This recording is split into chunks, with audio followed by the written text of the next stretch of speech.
الحمد لله نحمده ونستعينه ونستغفره ونعوذ بالله من شرور أنفسنا ومن سيئات أعمالنا من يهده الله فلا مضل له ومن يضلل فلا هادي له وأشهد أن لا إله إلا الله وحده لا شريك له وأشهد أن محمدا عبده ورسوله يا أيها الذين آمنوا اتقوا الله حق تقاته ولا تموتن إلا وأنتم مسلمون يا أيها الناس اتقوا ربكم الذي خلقكم من نفس واحدة وخلق منها زوجها وبث منهما رجالا كثيرا ونساء واتقوا الله الذي تساءلون به والأرحام إن الله كان عليكم رقيبا يا أيها الذين آمنوا اتقوا الله وقولوا قولا سديدا يصلح لكم أعمالكم ويغفر لكم ذنوبكم ومن يطع الله ورسوله فقد فاز فوزا عظيما أما بعد فإن خير الحديث كتاب الله وخير الهدي هدي محمد صلى الله عليه وسلم وشر الأمور محدثاتها وكل محدثة بدعة وكل بدعة ضلالة وكل ضلالة في النار أعوذ بالله السميع العليم من الشيطان الرجيم من همزه ونفخه ونفثه النبي أولى بالمؤمنين من أنفسهم وأزواجه أمهاتهم معزز شرکاء اجلاس، پردہ نشین خواتین اسلام، آج سے نبی کریم صلی اللہ علیہ وسلم کی ازواج مطہرات کی سیرتوں کے حوالے سے کہنے اور سننے جا رہے ہیں۔ حضرات دیکھیے، نیک لوگوں کی سیرتوں کا پڑھنا پڑھانا ایک فرض ہے۔ جو نیک لوگ تاریخ میں گزرے ہیں، نیک لوگوں کی زندگیوں کو جاننا، نیک لوگوں کی سیرتوں کو پڑھنا ایک فرض ہے۔ نیک لوگوں کی سیرتوں کو پڑھنے سے ہماری سیرتیں بنتی ہیں، نیک لوگوں کے اخلاق و کردار کا مطالعہ کرنے سے ہمارے اخلاق بنتے ہیں، اور خصوصاً موجودہ دور میں اس موضوع کی اہمیت بہت زیادہ ہو گئی ہے، اس لیے کہ آپ سب جانتے ہیں کہ دنیا آج صورتوں کے پیچھے بھاگ رہی ہے، دنیا آج صورتوں کے پیچھے بھاگ رہی ہے، دنیا آج صورتوں کی پرستش کر رہی ہے، دنیا آج صورتوں کی پجاری ہے، دنیا آج صورتوں کی عاشق ہے، اور عزت و شرف کا معیار صورتیں بن گئی ہیں۔ ہم اپنے ان پروگراموں سے پیغام دینا چاہتے ہیں، انسان سیرت سے انسان بنتا ہے، صورت سے نہیں۔ انسان سیرت سے انسان بنتا ہے، اخلاق سے انسان بنتا ہے، کیریکٹر سے انسان بنتا ہے، صورت سے نہیں۔ کہنے کو انسان کے پاس صورت ہو مگر اس کے کردار میں سیرت نہ ہو، اخلاق نہ ہو، تو ایسا انسان انسانی بھیس میں درندہ ہے۔ جیسے قرآن مجید نے کہا، اولئک کالانعام بل ہم اضل، اس زمین پر جینے والے بہت سارے انسان ایسے ہوتے ہیں جن کی شکل و صورت تو انسانوں کی ہوتی ہے، اور اخلاق و کردار کے اعتبار سے اگر دیکھو وہ جانوروں جیسے ہیں، اور جانوروں سے بھی بدتر ہوتے ہیں۔ تو حضرات، چونکہ موجودہ دنیا میں انسانی شرف اور معیار کو جانچنے کا ایک پیمانہ صرف صورت بن گئی ہے، ہم اپنے ان پروگراموں سے دنیا والوں کو اور ہمیں سننے والوں کو یہ پیغام دینا چاہتے ہیں، انسان صورت سے نہیں، سیرت سے انسان بنتا ہے۔ انسان کی اصل خوبی اس کے اخلاق ہیں، اس کا کیریکٹر ہے۔ انسان کا اصل حسن اس کے اخلاق کا حسن ہے۔ صورت کا حسن ہو اور سیرت کا حسن نہ ہو تو اس کی مثال کاغذ کے پھول جیسی ہے۔ کاغذ کا پھول جو رنگ تو رکھتا ہے مگر اس کے اندر کہیں خوشبو نہیں آتی، ویسے ہی جو انسان سیرت اور اخلاق سے خالی ہے اور صرف صورت کا انسان ہے، وہ کاغذ کا پھول ہے جس کے اندر رنگ تو موجود ہے، منظر تو موجود ہے، لیکن وہ خوشبو سے خالی ہے۔ حضرات، یہ پہلا سبب ہے کہ نیک لوگوں کی سیرتوں کے مطالعے سے سیرتیں بنتی ہیں۔ اور دوسری بات یہ ہے کہ جن لوگوں کی سیرتوں کو ہم پڑھ رہے ہیں، پڑھا رہے ہیں، سن رہے ہیں، سنا رہے ہیں، یہ وہ لوگ ہیں جنہیں نبی کریم صلی اللہ علیہ وسلم کی صحبت کا شرف حاصل ہے۔ یہ نبی کے صحابہ ہیں، یہ وہ لوگ ہیں جن سے پیارے نبی نے محبت کی اور انہوں نے پیارے نبی سے محبت کی، لہٰذا ان صحابہ کی سیرتوں کا سننا سنانا یہ دراصل نبی کریم صلی اللہ علیہ وسلم کی محبت کا تقاضا ہے۔ جس کو نبی سے محبت ہوگی وہ نبی کے صحابہ سے پیار کرے گا، جس کو نبی سے محبت ہوگی وہ نبی کی صحابیات کو دل سے چاہے گا، جس کو نبی سے محبت ہوگی وہ نبی کی دوستوں کی شخصیتوں کو اپنے دل میں بسائے گا۔ یہی وجہ ہے کہ آج ہم ان پاکیزہ نفوس کا تذکرہ کرنے جا رہے ہیں۔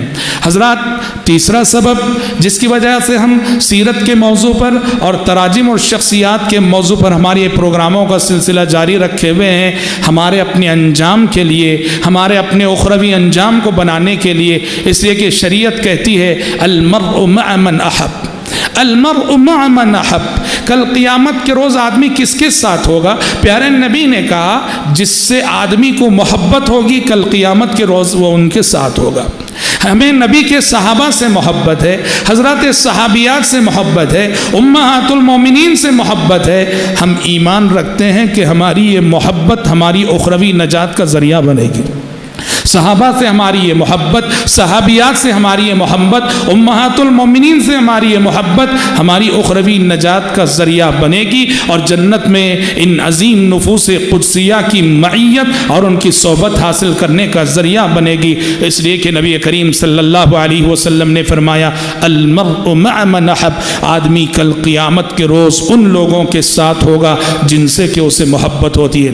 اور خاص طور پہ چونکہ ہماری یہ سلسلہ جو اس سال ہم شروع کرنے جا رہے ہیں یہ امہات المومنین کے حوالے سے ہے، تو ایک بات میں یہ بھی کہہ دینا چاہتا ہوں کہ امہات المومنین کا یہ موضوع منتخب کرنے کا پس منظر یا ایک سبب یہ بھی ہے کہ آج عورت نہ رہی۔ جدید تہذیب نے، مغربی تہذیب نے، ویسٹرن کلچر نے عورت کی شرم و حیا بری طرح سے ایسے لوٹی ہے کہ نعوذ باللہ عورت کو محض ایک جنسی حیوان بنا کے رکھ دیا گیا ہے۔ آج عورت جدید تہذیب میں، جدید کلچر میں جنسی حیوان ہے، جس کے اندر شرم نہیں، جس کے اندر حیا نہیں، جس کے اندر عصمت نہیں، جس کے اندر عفت نہیں، جس کے اندر آبرو نہیں، جسے اپنی ناموس کی عظمت اور تقدس کا خیال نہیں۔ اور اس دور میں ہم جی رہے ہیں کہ جو عورت نعوذ باللہ جس قدر برہنہ ہوتی ہے، دنیا اس کو اسی قدر اونچا اسٹیج عطا کرتی ہے، دنیا ایسی عورتوں کو اسی قدر اونچا اسٹیج عطا کرتی ہے۔ اور آج جا بجا آپ دیکھیں گے اخبارات میں، اشتہارات میں، ٹیلی ویژن میں، جہاں دیکھو ادھر ایسی عورتوں کو ایک نمونے اور آئیڈیل کی حیثیت سے پیش کیا جاتا ہے جن کے اندر نہ اخلاق ہے، نہ کردار ہے، نہ شرم ہے، نہ حیا ہے۔ ایسے میں ہماری ماؤں بہنوں کو، مسلمان عورتوں کو اور ہمیں سننے والوں کو یہ پیغام دینا چاہتے ہیں کہ تمہارے لیے نمونہ یہ بے حیا عورتیں نہیں جنہیں جدید تہذیب ایک آئیڈیل کے طور پہ پیش کر رہی ہے، تمہارے لیے نمونہ یہ نفوس قدسیاں ہیں، یہ امہات المومنین ہیں، یہ حضرات صحابیات ہیں جن کے اخلاق و کردار کی عظمت کی شہادت اور گواہی آسمان سے آنے والی وحی نے دی۔ یہ وہ امہات المومنین ہیں جن کا تذکرہ ہم سنانے جا رہے ہیں، وہ امہات المومنین ہیں کہ آسمان سے آنے والی وحی نے ان کے اخلاق و کردار کی شہادت دی۔ اور یہ وہ امہات المومنین ہیں کہ جن کے گھروں میں وحی آیا کرتی تھی، نبی ان کے گھر میں موجود ہیں، ان کے گھروں میں آسمان سے وحی نازل ہوتی تھی، ان کے گھروں کا آسمان سے رشتہ ہوتا تھا۔ ایسے میں ہماری ماؤں بہنوں کو، خواتین کو یہ پیغام دینا چاہتے ہیں کہ آپ کے لیے ایک فرض کفایہ سے کم نہیں ان نفوس قدسیہ کی سیرتوں کو جاننا، ان کی زندگیوں کو پڑھنا۔ اور ایسا نہیں کہ امہات المومنین کی زندگیاں صرف عورتوں کے لیے نمونہ ہیں، نہیں، امہات المومنین کی زندگیاں، حضرات صحابیات رضوان اللہ علیہن جمیعات کی زندگیاں جہاں عورتوں کے لیے نمونہ ہیں، وہیں ان کی زندگیوں میں ہم مردوں کے لیے، قیامت تک آنے والے مردوں کے لیے بھی بے مثال نمونہ موجود ہے۔ حضرات، امہات المومنین کل سے ہم باقاعدہ ایک ایک کر کے جو ہے شروع کریں گے۔ آج کی میری ساری گفتگو بالعموم امہات المومنین کا جو طبقہ ہے، نبی کی ازواج مطہرات کا جو طبقہ ہے، بالعموم ان کی فضیلتیں کیا ہیں، ان کی خصوصیتیں کیا ہیں، اللہ تبارک و تعالیٰ نے قرآن مجید کے اندر اور پیارے نبی نے حدیث کے اندر ان کو کیا مقام عطا کیا ہے، آج بالعموم میں آپ کے سامنے گفتگو کرنے جا رہا ہوں۔ اس سلسلے میں سب سے پہلی بات یہ ہے، ان کی فضیلتوں کی اگر بات کریں، خصوصیتوں کی اگر بات کریں، منقبتوں کی اگر بات کریں، سب سے پہلی خصوصیت یہ ہے کہ امہات المومنین کا شمار نبی کے اہل بیت میں سے ہے۔ اور آپ کو معلوم ہے قرآن مجید کے اندر بھی اور احادیث کے اندر بھی ہمیں حکم دیا گیا ہے کہ نبی کریم صلی اللہ علیہ وسلم کے اہل بیت کی عزت کی جائے، ان کا احترام کیا جائے اور ان کی ہر طرح سے خیال رکھا جائے، ہر طرح سے ان کا لحاظ رکھا جائے، ان کی شان میں کسی بھی قسم کی گستاخی سے پرہیز کیا جائے۔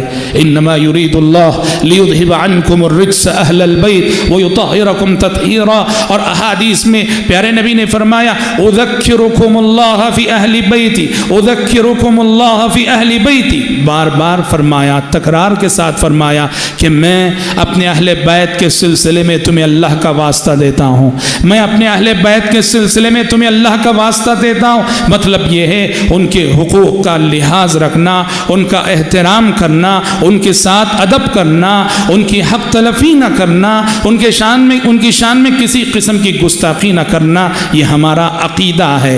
ہم دل سے نبی کے اہل بیت سے محبت کرتے ہیں، ویسی محبت نہیں جیسی غلط محبت کا دعویٰ شیعہ کرتے ہیں۔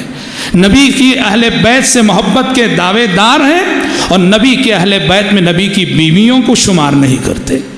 ہاں، نبی کے گھر والوں سے محبت، نبی کے خاندان والوں سے محبت ایمان کا حصہ ہے۔ شیعہ کہتے ہیں کہ نبی کی بیویاں اہل بیت میں داخل نہیں ہیں۔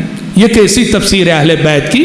سورۃ الاحزاب پڑھو، قرآن نے جہاں اہل بیت کی اصطلاح استعمال کی ہے وہ پورا سیاق و سباق دیکھو، پورا نبی کی ازواج مطہرات کا تذکرہ ہے۔ سورۃ الاحزاب اتل ما اوحی کا اختتام، ومن یقنت کی جو ابتدائی آیتیں ہیں، یا نساء النبی، یا نساء النبی، اے نبی کی بیویوں، اے نبی کی بیویوں، اس لفظ سے ازواج مطہرات کو خطاب کر کے اللہ اس کے فوراً بات کہتا ہے، انما یرید اللہ لیذھب عنکم الرجس اہل البیت۔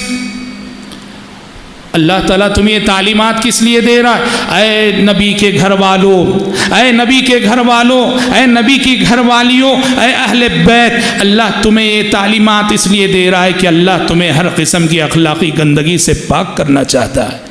تو یا نساء النبی، یا نساء النبی کے خطاب کے بعد اہل البیت کی جو اصطلاح قرآن نے استعمال کی ہے اس سے پتہ چلتا ہے کہ ازواج مطہرات نبی کریم صلی اللہ علیہ وسلم کی بیویاں یہ نبی کے اہل بیت میں شامل ہیں۔ تو لہٰذا سلف کی کتابوں میں، عقیدے کی کتابوں میں نبی کے اہل بیت کا جو مقام اور مرتبہ ہمیں ملتا ہے، اس عظمت کی مستحق پیارے نبی کی تمام ہی ازواج مطہرات ہیں۔ حضرات سچ کہیں، یہ ازواج مطہرات اس زمین پر اللہ تبارک و تعالیٰ کا انتخاب تھی، یہ اللہ تبارک و تعالیٰ کا سلیکشن ہے۔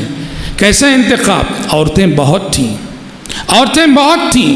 پر اللہ تبارک و تعالیٰ نے اپنے آخری رسول، آخری نبی اور آخری پیغمبر کی زوجیت کے لیے ان خواتین کا انتخاب فرمایا۔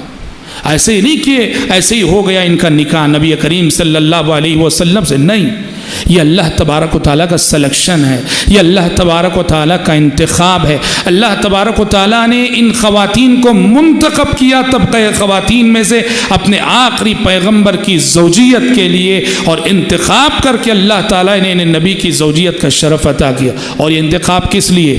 ان کی پاک دامنی کی وجہ سے، ان کی عفت کی وجہ سے، ان کے عصمت کی وجہ سے، ان کے اخلاق کی وجہ سے، ان کے کردار کی وجہ سے۔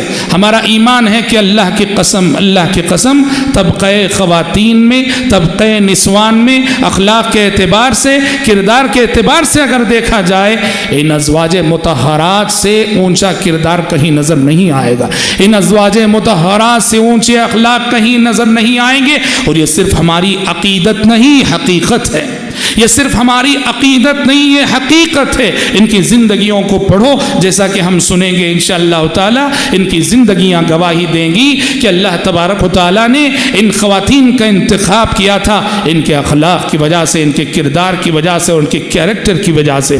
اور حضرات قیامت تک کے لیے اللہ تعالیٰ نے نبی کریم صلی اللہ علیہ وسلم کی ان بیویوں کو یہ شرف عطا کیا کہ اللہ تبارک و تعالیٰ نے انہیں ام المومنین امہات المومنین بنا دیا.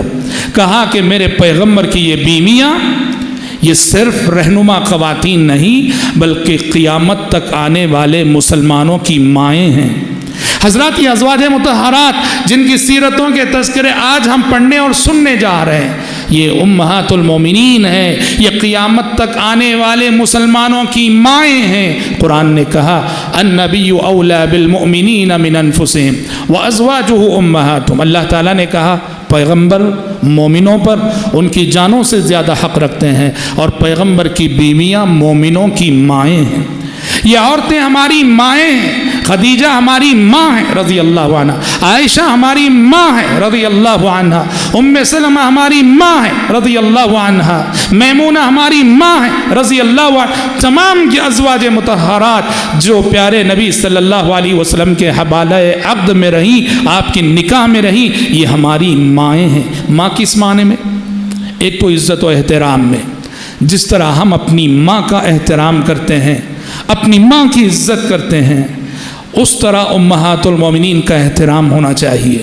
اور جیسے ہم اپنی ماں کو چاہتے ہیں امہات المومنین سے بھی ہمیں ویسی ہی محبت ہونی چاہیے, احترام ہونا چاہیے. اور پھر دوسری حیثیت یہ ہے وہ ماں ہیں نکاح کے حرام ہونے کے اعتبار سے. کوئی شخص اپنی ماں سے نکاح کرنے کی سوچ بھی نہیں سکتا والعیاذ باللہ. ویسے ہی نبی کی بیویوں سے کسی امتی کے لیے حرام ہے کہ وہ نبی کے بعد نبی کی بیویوں سے نکاح کرے, لیکن ہر طرح سے ماں نہیں. وہ ماں ہیں, ماں ہونے کے باوجود ان سے پردہ کرنا ضروری ہے. امہات المومنین مائیں ہیں, مائیں ہونے کے باوجود پردہ ضروری ہے. جبکہ ماں سے, حقیقی ماں سے پردہ نہیں ہوتا ہے. تو پتہ چلا کہ قرآن نے انہیں جو ماں کہا وہ ہر حیثیت سے نہیں, ہر ناحیے سے نہیں, بعض ناحیوں سے ازواج مطہرات احترام کے ناحیے سے اور ان سے نکاح کے حرام ہونے کے ناحیے سے وہ قیامت تک آنے والے مسلمانوں کی مائیں ہیں. حضرات قرآن مجید کی سورۃ الاحزاب ہے. سورۃ الاحزاب میں اللہ تبارک و تعالیٰ نے امہات المومنین کی بہت ساری خصوصیات بیان کی. چنانچہ اللہ تبارک و تعالیٰ نے امہات المومنین کے مقام اور مرتبے کو بیان کرتے ہوئے فرمایا کہ یا نساء النبی لستن کاحد من النساء ان اتقیتن.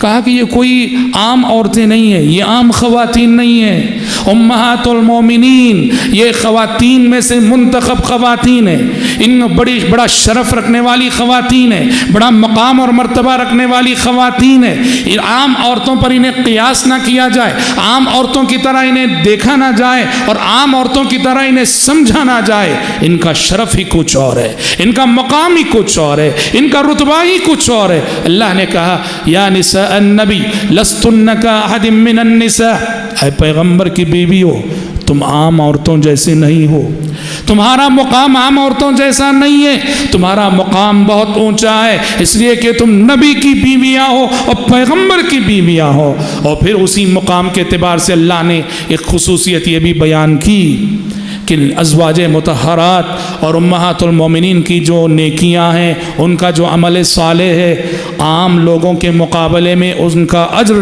جو ہے دگنا ہے, ڈبل اجر و ثواب سے نوازی جائیں گی.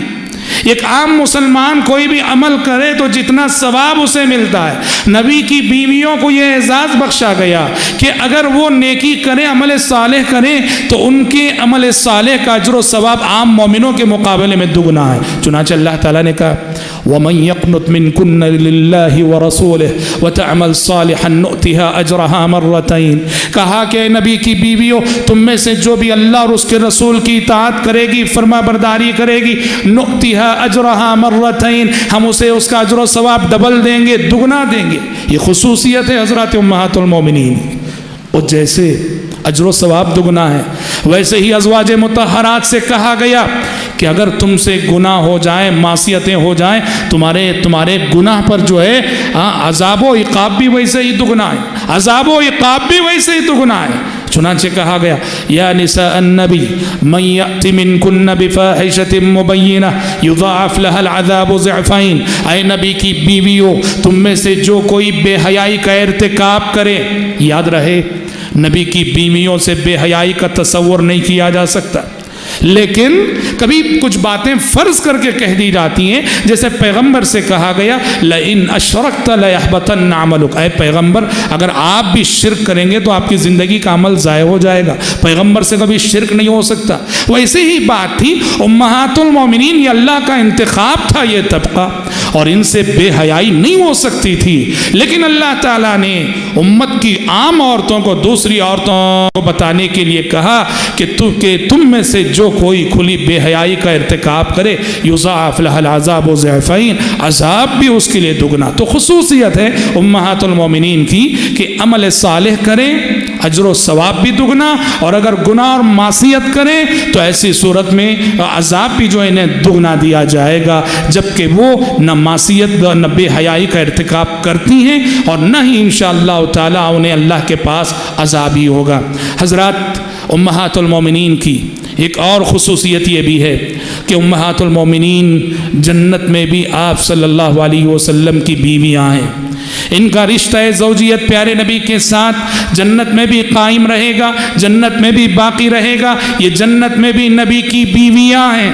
یہی وجہ ہے کہ آپ صلی اللہ علیہ وسلم کی وفات کے بعد حرام ہے کسی بھی امتی کے لیے کہ وہ نبی کی بیویوں سے نکاح کرنے کی بات سوچے۔ قرآن نے کہا وَمَا كَانَ لَكُمْ أَن تُؤْذُوا رَسُولَ اللَّهِ وَلَا أَن تَنكِحُوا أَزْوَاجَهُ مِن بَعْدِهِ أَبَدًا، تمہارے لیے جائز نہیں کہ اللہ کے رسول کو تکلیف دو، اور نہ یہ جائز ہے کہ نبی کے بعد نبی کی بیویوں سے نکاح کرو۔ اس آیت کے شان نزول میں کہا جاتا ہے ایک منافق تھا جو دل میں ارادہ رکھے ہوئے تھا کہ نبی کی وفات کے بعد نبی کی فلاں بیوی سے میں نکاح کر لوں گا، یہ وہ سوچ رہا تھا، ابھی دل میں اس کا ارادہ تھا، آسمان سے آیت نازل ہو گئی اس کے دل کے ارادوں کو بے نقاب کرتے ہوئے، اور کہہ دیا گیا کہ نبی کی بیویوں سے نبی کی وفات کے بعد کوئی نکاح نہیں کر سکتا، شادی نہیں کر سکتا، اس لیے کہ یہ جنت میں بھی آپ صلی اللہ علیہ وسلم کی بیویاں ہیں، اور ان کا رشتہ نبی کریم صلی اللہ علیہ وسلم کے ساتھ جنت میں بھی قائم رہنے والا اور جنت میں بھی باقی رہنے والا ہے۔ حضرات، سورۃ الاحزاب ہی کے اندر اللہ تبارک و تعالیٰ نے امہات المومنین سے مخاطب ہو کر کچھ تعلیمات دی ہیں، اور یہ تعلیمات خطاب گرچہ امہات المومنین سے، مخاطب امت کی ساری مائیں ہیں، امت کی ساری عورتیں ہیں، امت کی ساری خواتین ہیں، بڑی اہم تعلیمات ہے۔ پہلی مخاطب نبی کی بیویاں ہیں، لیکن نبی کی بیویوں کے ضمن میں ساری امت مخاطب ہے۔ ہماری خواتین یہ تعلیمات غور سے سنیں جو اللہ تبارک و تعالیٰ نے خصوصاً سورۃ الاحزاب میں دی ہیں۔ چنانچہ اللہ تعالیٰ نے امہات المومنین سے مخاطب ہو کر سورۃ الاحزاب میں ایک اہم تعلیم یہ دی کہ یا نساء النبی لستن كأحد من النساء إن اتقيتن فلا تخضعن بالقول فيطمع الذي في قلبه مرض وقلن قولا معروفا۔ اے نبی کی بیویوں، لا تخضعن بالقول، اگر اجنبی مردوں سے بات کرنے کی ضرورت پڑ گئی، بلا ضرورت تو بات نہیں کرنا چاہیے، لیکن اگر ضرورت پڑ گئی اجنبی مردوں سے بات کرنے کی، نرم لہجے میں نہ بولا کرو، نرم لہجے میں بات نہ کرو، اپنی نسوانی آواز میں بات نہ کرو۔ اگر تم نرم لہجے میں بات کرو گی، اپنی نسوانی آواز میں بات کرو گی تو کیا ہوگا؟ فَيَطْمَعَ الَّذِي فِي قَلْبِهِ مَرَضٌ، کہا کہ سامنے والا اگر اس کے دل میں روگ ہے، وہ بیمار عشق ہے، تو تمہارے تعلق سے طرح طرح کے وسوسے اس کے دل میں آ جائیں گے۔ عام عورتوں کے لیے تعلیم ہے، اجنبی مرد سے اگر بات کرنے کی ضرورت پڑ گئی، ذرا سخت لہجے میں بات کرنا، ذرا کڑک لہجے میں بات کرنا، اور یوں بات کرنا کہ سننے والے کو لگے پتہ نہیں کیوں بیچاری غصے میں ہے۔ کہا فلا تخضعن بالقول، کہا کہ نرم لہجے میں بات نہ کرو اگر مردوں سے بات کرنے کی نوبت آ جائے۔ اگر تم نرم لہجے میں بات کرو گی تو کیا ہوگا؟ فیطمع الذی فی قلبہ مرض، سامنے والا کچھ برا سوچ سکتا ہے، اس کے دل میں وسوسے آ سکتے ہیں۔ ہاں وقلن قولا معروفا، سختی تمہارے لہجے میں ہونی چاہیے، بات اچھی ہونی چاہیے، غلط بات نہ کرو، بات تو اچھی ہو لیکن سختی اپنے لہجے میں پیدا کرو تاکہ سامنے والے اور سننے والے کے دل میں کسی بھی قسم کا وسوسہ نہ آنے پائے۔ یہ بہت بڑی تعلیم ہے جو عورتوں کو دی گئی ہے۔ امہات المومنین سے مخاطب ہو کر اللہ تعالیٰ نے ساری قیامت تک آنے والی مومن خواتین کو، قیامت تک آنے والی مسلمان خواتین کو یہ تعلیم دی ہے۔ اور پھر دوسری اہم تعلیم یہ دی، اللہ تعالیٰ نے کہا وَقَرْنَ فِي بُيُوتِكُنَّ، اے نبی کی بیویوں اپنے گھروں میں رکی رہو اور اپنے گھروں میں ٹکی رہو۔ مطلب یہ ہے عورت کو یہ مان کے چلنا چاہیے کہ میرا میدان کار میرا اپنا گھر ہے، مجھے جہاں ایک عورت کی حیثیت سے رول ادا کرنا ہے وہ میرا اپنا گھر ہے، تو لہٰذا تمہارا زیادہ سے زیادہ وقت تمہارے گھر میں گزرنا چاہیے۔ تمہارا میدان کار کمپنیاں نہیں ہے، تمہارا میدان کار پلے گراؤنڈ نہیں ہے، تمہارا میدان کار بس اسٹینڈ نہیں ہے، تمہارا میدان کار سڑکیں نہیں ہے، تمہارا میدان کار جہاں رہ کے اور تو تمہیں اپنا رول ادا کرنا یہ تمہارا گھر ہے۔ گھر میں تمہارا وقت زیادہ گزرنا چاہیے، جہاں تم بحیثیت بیوی اپنے گھر شوہر کے گھر کے ماحول کو بناؤ گی، اور جہاں تم بحیثیت ماں نئی نسلوں کی تربیت کرو گی۔ تو خطاب امہات المومنین سے ہے، مخاطب ساری امتیں ہیں، امہات المومنین سے خطاب کر کے اللہ نے ساری امت کی ماں کو یہ پیغام دیا کہ تمہیں چاہیے کہ تمہارا زیادہ سے زیادہ وقت تمہارے گھروں میں گزرے۔ وَقَرْنَ فِي بُيُوتِكُنَّ۔ اور پھر اللہ تعالیٰ نے تیسری تعلیم یہ دی وَلَا تَبَرَّجْنَ تَبَرُّجَ الْجَاهِلِيَّةِ الْأُولَى، وَلَا تَبَرَّجْنَ تَبَرُّجَ الْجَاهِلِيَّةِ الْأُولَى، اور اے نبی کی بیویوں زمانے جاہلیت کی طرح سے بے پردگی کے ساتھ نہ پھرو، زمانے جاہلیت کی طرح سے بے پردہ ہو کر اظہار زینت کرتے ہوئے نہ پھرو۔ اسلام سے قبل پردے کا تصور نہ تھا، عورت اظہار زینت کر کے آتی جاتی تھی، کہہ دیا گیا کہ نہیں یہ جہالت ہے، اور یہ زمانے جاہلیت کا طور طریقہ ہے کہ عورت اظہار زینت کرتی ہوئی پھرے، اور چونکہ اظہار زینت نہیں کرنا ہے اس لیے ایک اور چوتھی تعلیم اسی سورۃ الاحزاب میں دی گئی، وہ یہ کہ اگر تمہیں ضرورت کی خاطر گھر سے نکلنا پڑے کچھ خریدنے کے لیے، رشتہ داروں کے یہاں جانے کے لیے، تو پھر حجاب کی پابندی کے ساتھ نکلا کرو۔ چنانچہ کہا گیا یا ایھا النبی قل لازواجک وبناتک ونساء المؤمنین یدنین علیہن من جلابیبہن، اے پیغمبر اپنی بیویوں سے کہہ دیجئے، اپنی بیٹیوں سے کہہ دیجئے، مسلمان عورتوں سے کہہ دیجئے کہ جب بھی وہ اپنے گھر سے باہر نکلیں یدنین علیہن من جلابیبہن، جلباب ڈال کے نکلیں، حجاب پہن کے نکلیں، حجاب اوڑھ کے نکلیں۔ یہاں تک قل لازواجک وبناتک ونساء المؤمنین یدنین علیہن من جلابیبہن ذلک ادنی ان یعرفن فلا یؤذین، جب حجاب سے نکلیں گی، پردے میں نکلیں گی، پہچان لی جائیں گی یہ شریف خاتون ہے، بڑے گھر کی خاتون ہے، اور فلا یؤذین تو معاشرے کے جو اوباش ہوتے ہیں، غنڈے ہوتے ہیں، ان کے پیچھے نہیں پڑیں گے۔ فلا یؤذین وکان اللہ غفورا رحیما۔ اور اس سے پہلے آج تک اس سلسلے میں جو غفلت ہو چکی، جو کوتاہی ہو چکی، اللہ تعالیٰ اس کو معاف کرنے والا ہے۔ تو دیکھیے یہ سورۃ الاحزاب میں اللہ تعالیٰ نے امہات المومنین سے مخاطب ہو کر یہ تعلیمات دی ہیں، اور امہات المومنین اولین مخاطب ہیں، لیکن قیامت تک آنے والی عورتیں ان تعلیمات کی مخاطب ہے۔ امام قرطبی رحمۃ اللہ علیہ ذکر کرتے ہیں کہ حضرت عمر بن خطاب رضی اللہ عنہ وفات نبوی کے بعد، پیارے نبی کے انتقال کے بعد جب وہ خلیفہ بنے اور مسجد نبوی میں نماز پڑھاتے تھے حضرت عمر بن خطاب رضی اللہ عنہ، تو آپ کو معلوم ہے کہ امہات المومنین کے حجرات مسجد نبوی سے متصل تھے۔ مسجد نبوی ہے اور لیفٹ سائڈ جو ہے امام جہاں کھڑا ہوتا ہے اس کے لیفٹ سائڈ بائیں جانب لائن سے امہات المومنین کے کمرے تھے، ایک ایک ام المومنین کا ایک ایک کمرہ۔ تو حضرت عمر بن خطاب رضی اللہ عنہ اپنے زمانے خلافت میں بحیثیت خلیفہ، چونکہ جو خلیفہ ہوتا تھا وہی نماز میں امامت کرتا تھا، خلیفہ جو ہوتا تھا وہ عالم ہوتا تھا، تو حضرت عمر بحیثیت خلیفہ مسجد نبوی میں نماز پڑھاتے تھے، تو فجر کی نماز میں سورۃ الاحزاب پڑھتے تھے بہت زیادہ، اور خصوصاً یہ آیتیں جب آتی تھیں جن میں یہ تعلیمات دی گئی ہیں کہ نرم لہجے میں نہ بولا کرو، گھر میں ٹکی رہو، اظہار زینت کرتی ہوئی نہ پھرو، نکلنا ہو تو حجاب پہن کے نکلا کرو. حضرت عمر بن خطاب رضی اللہ عنہ نماز فجر میں یہ آیتیں زیادہ سے زیادہ پڑھتے تھے، اور خاص کر جب ان آیتوں پہ پہنچتے تھے اپنی آواز بلند کر دیتے تھے. ویسے بھی ان کی آواز اونچی تھی، لیکن ان آیتوں میں جب پہنچتے یا نساء النبی، حضرت عمر کی آواز اونچی ہو جاتی تھی تاکہ ازواج مطہرات سن سکیں، اور ازواج مطہرات کو آئیڈیل بنا کر معاشرے کی، مدینے کی، مسلم سماج کی ساری عورتیں ان تعلیمات کی پابندی کر سکیں. بڑے دور اندیش انسان تھے حضرت عمر بن خطاب رضی اللہ تعالی عنہ. حضرات، امہات المومنین کی یہ فضیلتیں تھیں، یہ منقبتیں تھیں، یہ خصائص تھے. امہات المومنین کا کردار کیا رہا؟ امہات المومنین کا رول کیا رہا؟ انہوں نے کیا کردار ادا کیا؟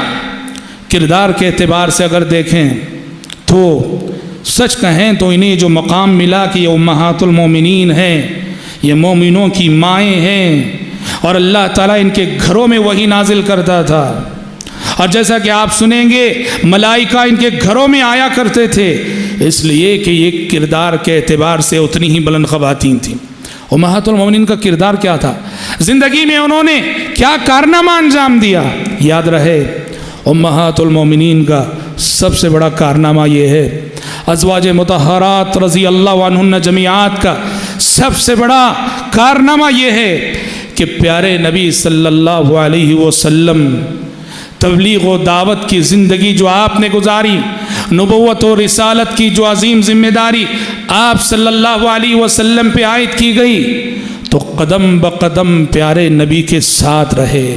یہ وہ بیویاں ہیں، یہ وہ عورتیں ہیں جو ایک بڑے مشن سے جڑی رہیں. یہ وہ عورتیں ہیں جو ایک بڑے مشن سے جڑی رہیں، اور وہ مشن کیا ہے؟ ہدایت کا مشن، رہنمائی کا مشن. کیونکہ دنیا میں واللہ نبوت و رسالت سے بڑی کوئی اور ذمہ داری نہیں ہو سکتی. نبوت و رسالت سے بڑی کوئی اور ذمہ داری نہیں ہو سکتی. خود قرآن نے کہا اِنَّا سَنُلْقِي عَلَيْكَ قَوْلًا ثَقِيلًا، اِنَّا سَنُلْقِي عَلَيْكَ قَوْلًا ثَقِيلًا. اے پیغمبر، ہم آپ پر بڑا بوجھ ڈال رہے ہیں. جب نبی بنایا گیا آپ کو، وحی کا سلسلہ شروع ہوا، آپ کے سر پہ تاج نبوت رکھا گیا، تو اللہ تعالیٰ نے کہا اِنَّا سَنُلْقِي عَلَيْكَ قَوْلًا ثَقِيلًا، اے پیغمبر ایک وزنی بوجھ ہم آپ پہ ڈال رہے ہیں. آسمان سے آنے والی وحی نے کہا کہ نبوت و رسالت کی یہ ذمہ داری بہت عظیم ذمہ داری ہے. امہات المومنین کا یہ کارنامہ ہے، اس عظیم مشن میں وہ نبی کے ساتھ جڑ گئی. پیارے نبی نے اگر تبلیغ کا حق ادا کیا، اور عرفہ کے میدان میں آپ نے 1,24,000 صحابہ سے گواہی لی، حل بلغت، لوگوں بتاؤ دین کی جو امانت اللہ نے میرے اوپر میرے حوالے کی تھی، یہ امانت میں نے ادا کی کہ نہیں؟ دین کی کما حق و تبلیغ کی نہیں؟ اور سارے صحابہ نے کہا کہ بلا قد بلغت وادیت ونصحت، آپ نے بالکل تبلیغ کا حق ادا کر دیا، اور نبوت و رسالت کی جو جو ذمہ داری آپ پہ بنتی تھی وہ ذمہ داری آپ نے ادا کر دی. میرے بھائی، پیارے نبی صلی اللہ علیہ وسلم کے اس مشن کی کامیابی میں ازواج مطہرات کا بھی بڑا کردار ہے. کیوں؟ یاد رکھو، دنیا کا کوئی بھی شخص جب تک گھر میں اس کے مشن میں فیملی کا ساتھ نہ ہو، بیوی کا ساتھ نہ ہو، کوئی شخص اپنے مشن میں کامیاب نہیں ہو سکتا. وہ استاد ہو، وہ معلم ہو، وہ مربی ہو، کوئی فنکار ہو، کوئی تاجر ہو، کوئی بزنس مین ہو، گھر میں اگر بیوی کا ساتھ نہ ہو، گھر میں اگر بیوی سے اسے سکون نہ ملے، نہ اس کا بزنس کامیاب ہو سکتا ہے، نہ وہ ٹیچنگ لائف میں کامیاب ہو سکتا ہے، نہ اپنے فن میں کامیاب ہو سکتا ہے. گھر سے اگر سکون ملے تو گھر کے باہر کی زندگی کا مشن پورا ہوتا ہے، اور انسان پورے سکون کے ساتھ جو ہے اس مشن کو پورا کرتا ہے. لیکن اگر معاملہ ایسا ہو کہ گھر سے باہر تو انسان کو سکون ملے اور گھر میں سکون نہ ہو، بیوی ہم مزاج نہ ہو، بیوی کا ساتھ نہ ہو، اور بیوی مشن میں ہاتھ نہ بٹائے، مدد نہ کرے، کوئی صاحب مشن اپنے مشن میں کامیاب نہیں ہو سکتا. اپنے مشن میں کامیاب نہیں ہو سکتا۔ ازواج مطہرات کا یہ کارنامہ ہے کہ اللہ اکبر، پیارے نبی صلی اللہ علیہ وسلم کے تبلیغی مشن سے جڑ گئی وہ، اور پیارے نبی صلی اللہ علیہ وسلم کا ساتھ انہوں نے نبھایا۔ دنیا کی کسی بیوی نے اپنے شوہر کا اتنے عظیم مشن میں ساتھ نہیں دیا ہوگا جس عظیم مشن میں پیارے نبی کی ازواج مطہرات نے پیارے نبی صلی اللہ علیہ وسلم کا ساتھ دیا۔ یہ سب سے بڑا کارنامہ ہے کہ آخری نبی نے نبوت اور رسالت کی جو ذمہ داری کما حق کو نبھائی، اس میں آپ کی ازواج مطہرات کی مدد، ان کا تعاون، ان کی تائید، ان کی ہمدردیاں، ان کے مشورے قدم بقدم آپ صلی اللہ علیہ وسلم کے شامل حال رہے۔ یہ ازواج مطہرات کا سب سے عظیم کارنامہ۔ اور حضرات، دوسری بات یہ ہے، ان کے کردار کی بات ہم کر رہے ہیں، ان کے کارنامے کی بات کر رہے ہیں کہ پیارے نبی کی بیویاں ہونے کی وجہ سے ازواج مطہرات کو بڑی قربانیاں دینی پڑی۔ وہ شاید کسی اور کی زوجیت میں ہوتیں، بڑی آرام کی زندگی گزارتیں، لیکن اللہ اکبر، چونکہ وہ ایک مشن سے جڑی ہوئی خواتین تھیں، پیغمبر کی خواتین تھیں، نبی کی خواتین تھیں، ان خواتین کو بڑی قربانیاں دینی پڑی، اور واللہ ان خواتین نے وہ قربانیاں دیں۔ آپ نے بارہا سنا ہے، مدنی زندگی میں جب فتوحات ہوئیں، مال غنیمت آنے لگا، تو صحابیات کا معیار زندگی ذرا بہتر ہو گیا، اور ساری صحابیات ذرا اچھا کھانے لگی، اچھا پینے لگی، اچھا پہننے لگی۔ تو دوسری عورتوں کو دیکھ کر، یہ بھی انسان تھیں، دوسری خواتین کو دیکھ کر ان کی بھی کچھ آرزویں، ان کی بھی کچھ ارمانیں جاگ اٹھیں، اور 11 ازواج مطہرات نے مل کر پیارے نبی سے مطالبہ کیا، یہ ڈیمانڈ کیا کہ آپ ہمیں سالانہ جتنا خرچ دے رہے ہیں وہ ناکافی، اور زیادہ دیجیے۔ پیارے نبی کو یہ مطالبہ بہت شاق گزرا۔ پیارے نبی 1 مہینہ اپنی بیویوں سے ناراض ہو گئے، ناراض ہو کر 1 مہینہ اپنی بیویوں سے دور رہے۔ انہوں نے آج یہ مطالبہ کر دیا، دنیا مانگ لی، کہا کہ جو آپ کھلا رہے ہیں، جو آپ پلا رہے ہیں، جو آپ پہنا رہے ہیں ناکافی، اور دیجئے۔ بہت شاق گزرا یہ مطالبہ، حالانکہ کوئی غلط مطالبہ نہ تھا، مگر وہ نبی کی بیویاں ہیں، انہیں اپنے مقام اور مرتبے، یہ مطالبہ ان کے مقام اور مرتبے کے تقاضے کے خلاف تھا۔ پیارے نبی ناراض ہو گئے، کچھ مایوس ہوئے، اور 1 مہینے تک آپ اپنی ازواج مطہرات سے دور رہے۔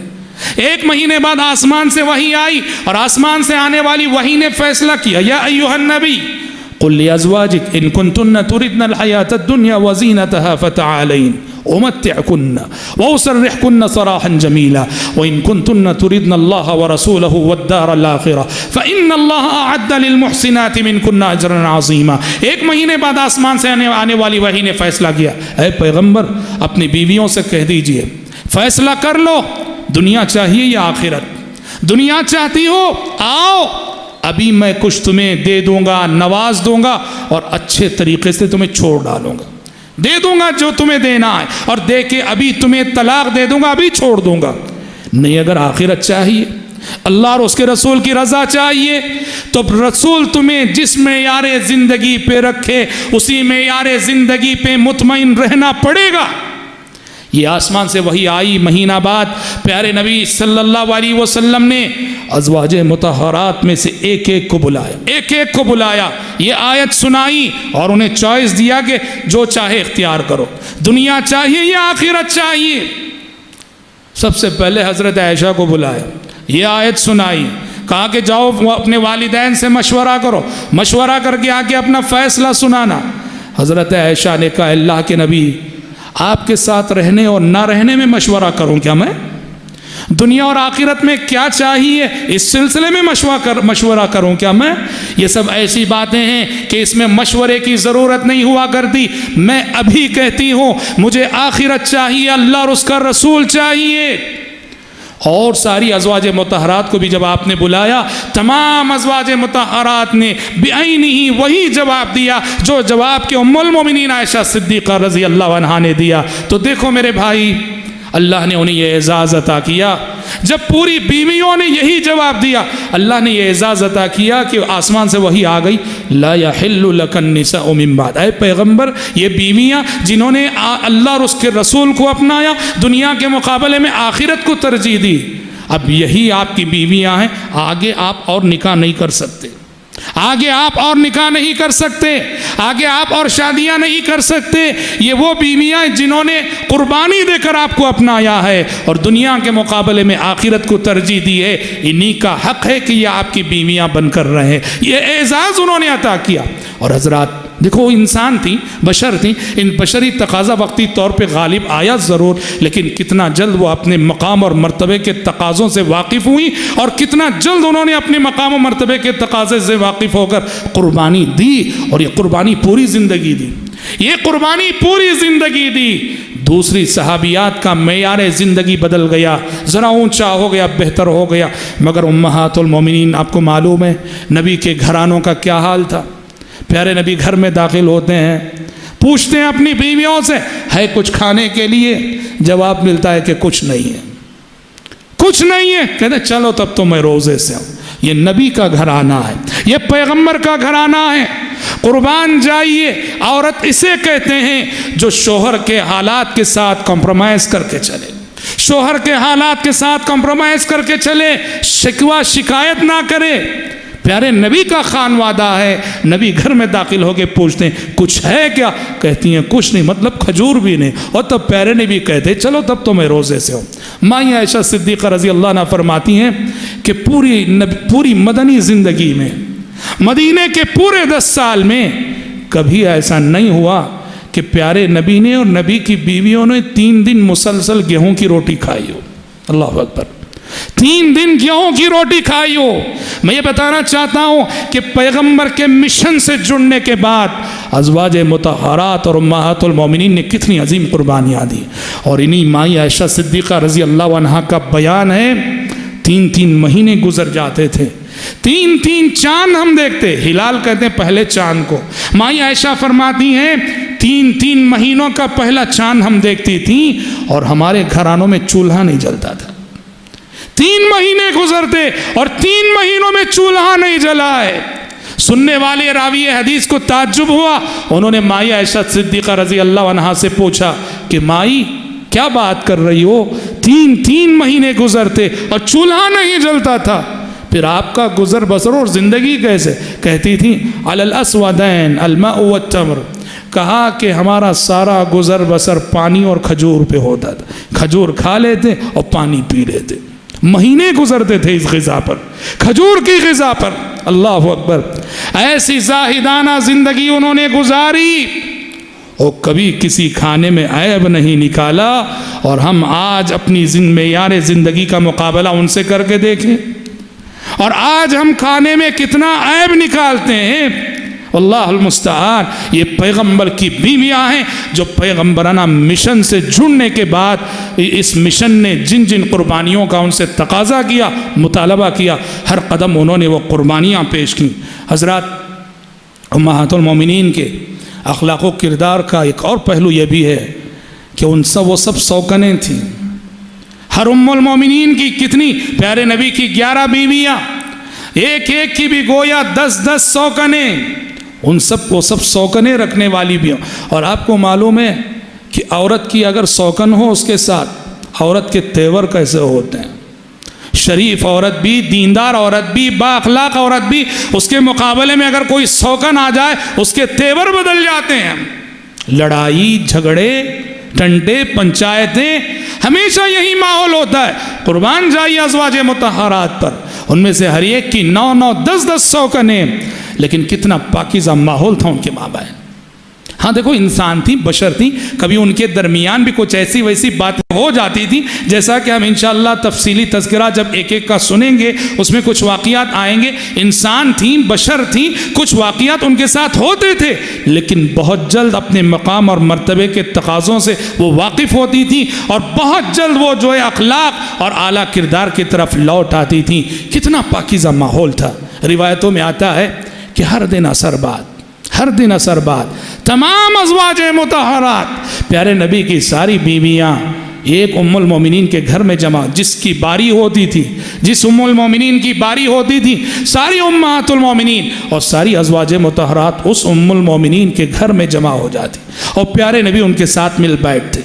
کیا منظر ہے، کیا ماحول ہے کہ ساری سوکنیں مل بیٹھی ہیں، شوہر جو نبی ہیں ان کے درمیان بیٹھے ہیں اور محبت کی گفتگو ہو رہی ہے، اپنائیت کی گفتگو ہو رہی ہے۔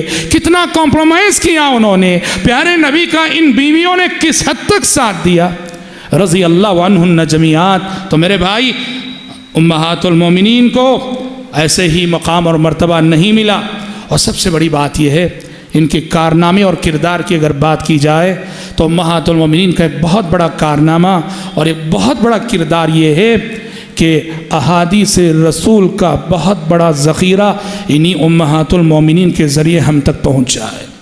خصوصاً پیارے نبی صلی اللہ علیہ وسلم کی گھریلو زندگی، پیارے نبی کی گھریلو زندگی سے متعلق آپ کی راتیں کیسے گزرتی تھیں، گھر میں آپ کیا کرتے تھے، گھر میں آپ کی عبادتیں کیسی ہوتی تھیں، پیارے نبی کی گھریلو زندگی سے متعلق ساری معلومات اگر ہمیں ملی ہیں انہی امہات المومنین سے ملی ہے۔ اور میاں بیوی ازدواجی تعلقات، میاں بیوی کے ازدواجی تعلقات سے متعلق جو بھی احکامات ہیں، تعلیمات ہیں، یہ اگر امت کو معلوم ہوئی ہیں سب باتیں انہی ازواج مطہرات کے ذریعے، اس لیے کہ آسمان سے آنے والی وحی نے انہیں مکلف کیا تھا کہ اے نبی کی بیویوں، تمہاری ذمہ داری ہے کہ تمہارے گھر میں نبی کی جو گھریلو زندگی ہے اور تمہارے گھر میں آسمان سے جو وحی نازل ہوتی ہے، تمہارے گھر میں نبی جو گفتگو کیا کرتے ہیں، ان تمام چیزوں کو امت کے سامنے پیش کرنا یہ تمہاری ذمہ داری ہے۔ چنانچہ اللہ تعالیٰ نے کہا وَاذْكُرْنَ مَا يُتْلَى فِي بُيُوتِكُنَّ مِنْ آيَاتِ اللَّهِ وَالْحِكْمَةِ إِنَّ اللَّهَ كَانَ لَطِيفًا خَبِيرًا۔ اے نبی کی بیویوں، تمہارے گھروں میں جو قرآن پڑھا جاتا ہے، جو وحی نازل ہوتی ہے، تمہارے گھروں میں جو حکمت کی باتیں یعنی حدیثیں سنائی جاتی ہیں، اس قرآن کو اور ان حدیثوں کو امت کے سامنے لانا یہ تمہارا مشن اور تمہاری ذمہ داری ہے۔ اور اس مشن کو امہات المومنین نے بحسن خوبی ادا کیا، حتیٰ کہ ایسی ایسی حدیثیں جنہیں ذکر کرتے ہوئے انسان شرما جاتا ہے۔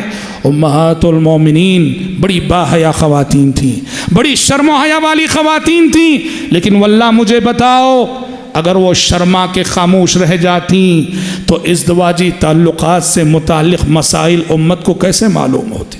کون بتاتا اگر وہ شرما کے خاموش رہ جاتی؟ اسی لیے شرم و حیا والی خواتین ہوتے ہوئے بھی شرم و حیا کے تقاضے کو بھی انہوں نے پورا کیا۔ ایسے احکامات اور ایسے تعلیمات ڈائریکٹ مردوں کو نہیں سناتی تھیں، وہ ایسے احکامات خواتین کو سناتی تھیں، اپنے بھتیجوں کو سناتی تھیں، اپنے بہنجوں کو سناتی تھیں، اپنی بہنجیوں کو سناتی تھیں، اور ان کے ذریعے سے امت کو معلوم ہوتی تھیں۔ تو پتہ چلا دین و شریعت کا ایک بڑا حصہ ایسا ہے کہ جس کی حفاظت انہی امہات المومنین سے ہوئی، ان کی روایت سے، ان کی درایت سے، انہوں نے جو نبی کی زندگی کو دیکھا، انہوں نے جو نبی کی زندگی کو پڑھا۔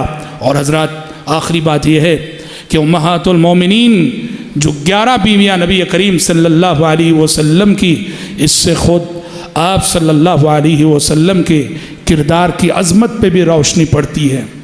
آدمی کبھی ایسا ہوتا ہے کہ گھر سے باہر دیکھو اس کی بڑی عزت ہے، اور جب اس نے شادی کی ایک بیوی اس کی زندگی میں آئی، ایک بیوی نے اس کی باطنی اور اندرونی زندگی دیکھی، اس کا ایسا بھانڈا پھوڑا کہ گھر سے باہر جو عزت تھی ساری خاک میں مل گئی، کیونکہ بیوی نے اس کی اندرونی زندگی کی وہ باتیں لوگوں کے سامنے رکھ دی جو آج تک لوگ نہیں جانتے تھے۔ اسی لیے کسی بھی انسان کے لیے بہت بڑی بات ہوگی کہ وہ بیوی کے دل میں مقام بنا لے۔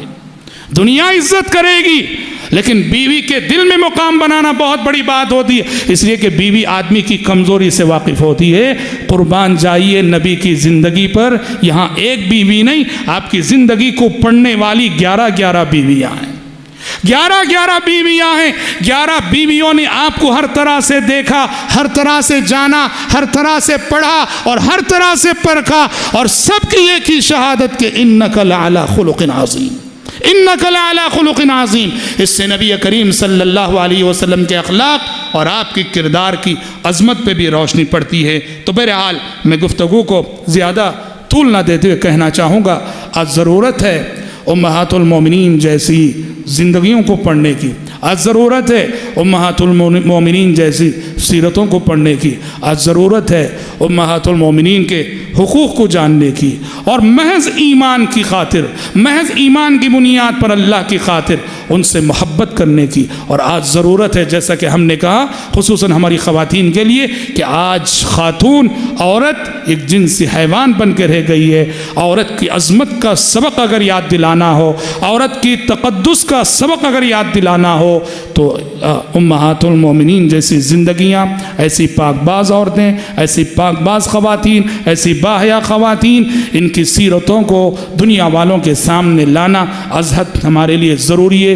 خصوصاً ہماری بچیاں، ہماری لڑکیاں، نئی نسلیں، ان کے لیے ضروری ہے بچپن ہی سے امہات المومنین کی محبت ان کے دلوں میں بٹھائی جائے، اور ہماری بچیوں کے نام امہات المومنین کے نام پہ رکھے جائیں، تاکہ ہماری یہ نئی نسلیں موجودہ تہذیب کا جو بگاڑ ہے، جہاں ایسے انسانوں کو آئیڈیل بنایا جا رہا ہے جن انسانوں میں اخلاق کی خوشبو نہیں، کردار کی خوشبو نہیں، ایسے فتنوں کا مقابلہ کر سکیں۔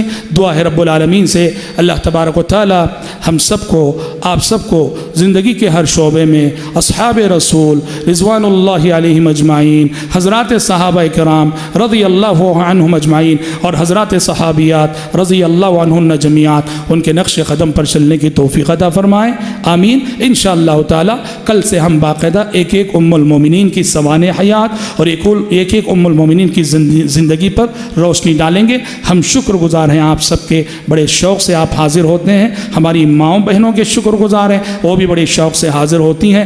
دعا کیجئے اللہ تعالیٰ کہنے والے کو اور سننے والوں کو اخلاص نیت کی دولت سے مالا مال فرمائے، آمین۔ وآخر دعوانا ان الحمد للہ رب العالمین، والسلام علیکم ورحمۃ اللہ وبرکاتہ۔